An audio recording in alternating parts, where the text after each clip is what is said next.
During the trading day, of course, investors closely watched that joint news conference in Finland held by President Trump and Russian President Vladimir Putin. The event itself was deemed politically controversial, but it didn't shake Wall Street.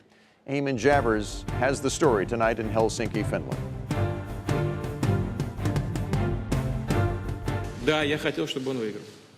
Yes, I did.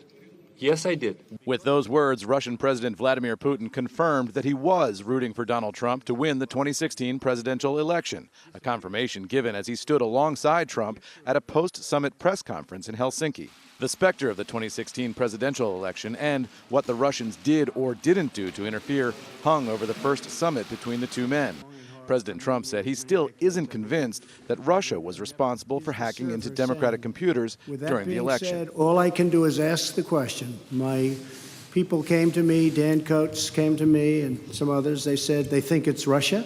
I have President Putin. He just said it's not Russia.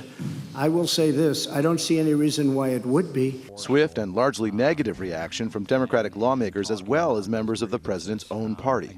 Putin only understands strength, and I did not think this was a good moment for our country.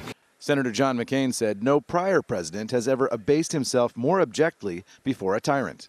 Trump acknowledged that the meeting with Putin was politically perilous for him, but said he wanted to turn U.S.-Russian relations for the better. Our relationship has never been worse than it is now. However, that changed as of about 4 hours ago. I really believe that.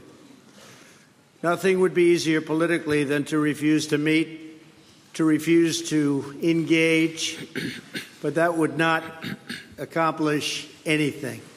Putin said there was no evidence of Russian collusion with the Trump campaign and extended an unusual offer.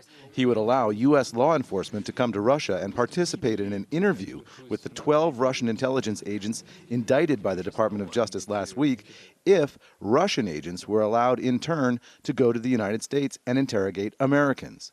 Putin was asked if he had any compromising information about Trump, and he dismissed the likelihood, but did not explicitly deny that he did.